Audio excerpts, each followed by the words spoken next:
बहुत समय पहले की बात है। एक छोटे से गांव सूरजपुर में एक अजीब कहानी प्रचलित थी। गांव के पास एक घना जंगल था जिसे काल के नाम से जाना जाता था। कहा जाता था कि वहां एक भयानक चुड़ैल रहती थी जो रात होते ही गांव के आसपास मंडराती थी। गांव के लोग मानते थे कि जो भी इस जंगल में जाता है वह वापस नहीं लौटता। बच्चों को खास तौर पर सख्त हिदायत दी जाती थी कि वे जंगल के पास न जाएं। परंतु बच्चों की जिज्ञासा को कौन रोक सकता है। गांव के तीन दोस्त दीक्षा, चुटकी और करण हमेशा रोमांच की तलाश में रहते थे। वे इस रहस्य को सुलझाना चाहते थे और जंगल की सच्चाई जानने के लिए उत्सुक थे। एक दिन उन्होंने फैसला किया कि वे इस जंगल में जाकर पता लगाएंगे कि वहां सच में कोई चुड़ैल है या यह सिर्फ एक डरावनी कहानी है। चुटकी, दीक्षा और करण ने अपनी योजना बनाई और एक शाम चुपचाप गांव से निकलकर जंगल की ओर बढ़े। सूरज ढल रहा था और हवा में हल्की ठंडक थी। जैसे जैसे वे जंगल के अंदर जाते गए, वहां का माहौल अजीब होता गया। चारों ओर ऊंचे ऊंचे पेड़ थे जिनकी टहनियां आपस में उलझी हुई थी। पक्षियों की आवाजें धीमी पड़ गई थी और हल्की हल्की हवा पेड़ों के बीच से सरसराहट की आवाज निकाल रही थी। क्या यह सच में डरावना नहीं लग रहा? दीक्षा ने धीरे से पूछा। शायद, लेकिन हमें पीछे नहीं हटना चाहिए, चुटकी ने जवाब दिया। अचानक करण ने जमीन पर कुछ चमकता हुआ देखा। जब उसने उसे उठाया तो यह एक पुराना चांदी का सिक्का था। ये सिक्का यहाँ कैसे आया? करण ने हैरानी से कहा।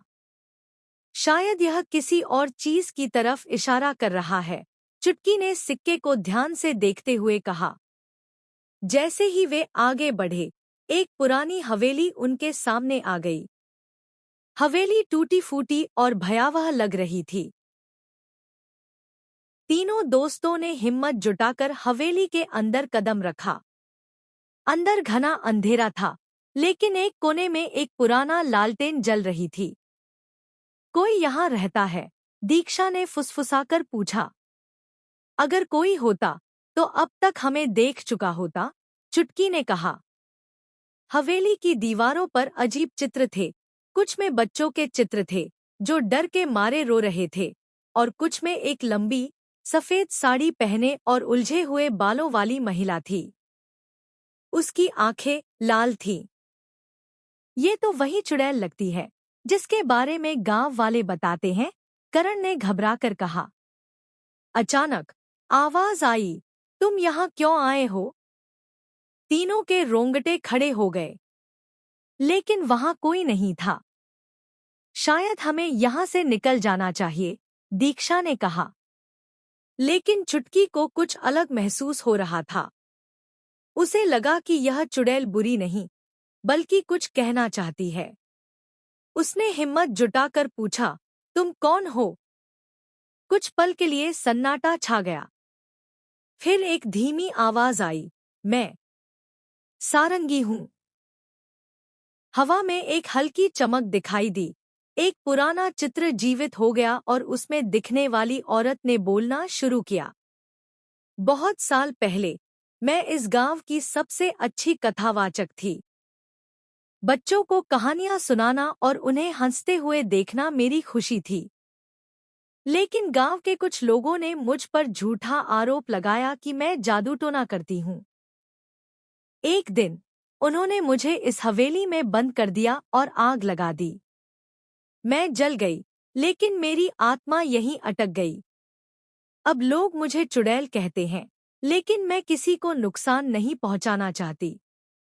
तीनों दोस्तों को यह सुनकर बहुत दुख हुआ। तो तुम गांव वालों से बदला लेने के लिए नहीं आई हो? दीक्षा ने धीरे से पूछा। नहीं, मैं सिर्फ न्याय चाहती हूँ। मैं चाहती हूँ कि लोग सच्चाई जानें और मुझे चुड़ैल कहना बंद करें। तीनों दोस्तों ने तय किया कि वे गांव लौटकर सबको यह कहानी सुनाएंगे और सारंगी को शांति दिलाने का तरीका खोजेंगे।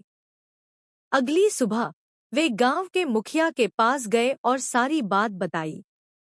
गांव के बुजुर्गों को यह कहानी याद आ गई और वे शर्मिंदा हुए कि उनके पूर्वजों ने एक निर्दोष महिला को मार दिया था। गांव वालों ने मिलकर हवेली के पास एक मंदिर बनवाया और वहां प्रार्थना करने लगे। उन्होंने तय किया कि अब से सारंगी को चुड़ैल नहीं, बल्कि गांव की रक्षक के रूप में याद किया जाएगा। जैसे ही प्रार्थना पूरी हुई, हवेली से एक हल्की रोशनी निकली और सारंगी की आत्मा आसमान में विलीन हो गई।